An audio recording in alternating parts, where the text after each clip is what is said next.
pension funds, I think it speaks to the third of Peter's points, which is the scalability within the industry. So what is the capacity there? And I think the impediment, and Neil may want to come in, but my sense is the impediment so far has been the confidence in the contract certainty, the duration of contracts. So if you're going to build a factory, you want to know that there's going to be the demand there. Now, my view from a Treasury point of view is there's reasonable assumption there's a certain minimum of types of housing we're going to build each year. So the challenge which we've been looking at, not least given that I'm quite evangelical around the issue of MMC, is how do we work with the industry? Because actually government doesn't need to fund these factories because the likes of the pension funds will do so. So it isn't about government funding the factories to build it. The exciting thing for me is where government can connect is around the skills program in those communities, because there are different types of jobs in these factories. Often, if you take the Japanese example with the robotics that many of them have had. So it's a different type of skills. We can connect that with our FE college, particularly sectors like hospitality hit by COVID. We're going to have to reskill people as part of the wider net. So you bring in other aspects of government. Government doesn't need to build the MMC, but what we do need to do is work with partners like Neil in order that for their investors, they can have confidence that there is going to be sufficient supply over the years to come. And I think that's the golden opportunity that we're at now, and that's very much the conversations we're having with pension funds and others. Neil, it sounds like now could actually be a really good time for you guys, particularly what Steve's saying about, reskilling huge numbers of people and the Conservative government's agenda when it comes to that Midlands, levelling up. Absolutely. Yeah. Okay, absolutely right. I mean, the intention for Top 8 is to grow, take advantage of the opportunities in the marketplace, have additional factories.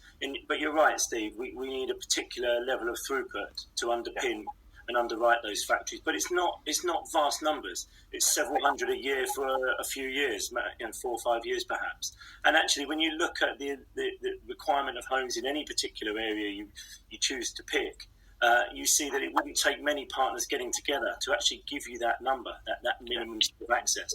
And we can provide our skills and our expertise. We can even have some level of perhaps a joint venture in where people see other benefits as well as the economic benefits in the area, but see the benefits from the factory itself.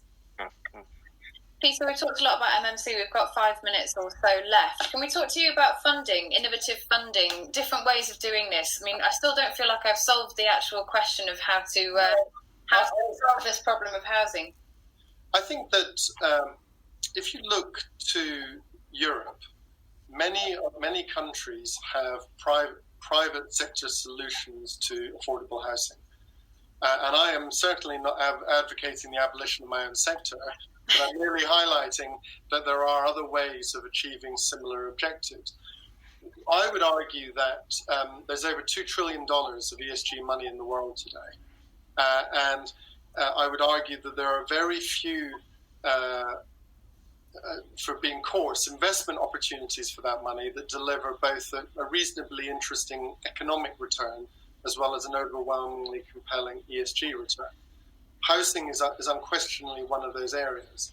And we are already seeing pension funds coming in to social and affordable housing to be the ultimate owners of it. And my view is the Housing Association should always try to own homes, but it should never forget that its purpose is to manage and look after customers well, and it's to deliver new homes. It doesn't need to always own them.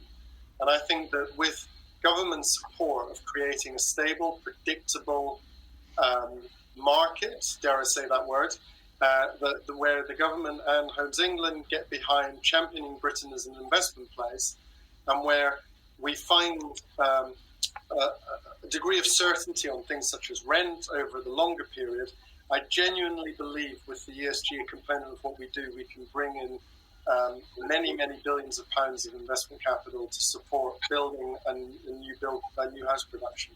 And I don't think that's as an alternative to grant. We haven't got the time to go through that, but I think it's complementary to grant. And I think that for me is perhaps one of the ways we can really square that circle of energy efficiency, safety, decency, and more. Steve, what are your thoughts on that? Well, I think the future, the reasons in terms of energy efficiency, we've covered them. Speed on site, the empowering of client choice, the scalability, or the price that's on offer. I think how we then connect with people's own money through their pensions, which are then in their pension funds, so that on something that are put aside for 30 years, there's this sense of connectivity. So you're really bringing two things together. You bring people's own go into their pension funds and putting them into an investment which not only delivers from an environmental point of view, not only delivers in terms of a good return because they're a long-term investment, but it does so on a core priority for the people that we, which is to increase the number of housing. So I think we are at a key point really in MMC. I think it's a technology that's been out there for many years. The Empire State Building was built through modern construction. I think part of the problem is it's suffered from this post-war legacy that in some way the standard is inferior.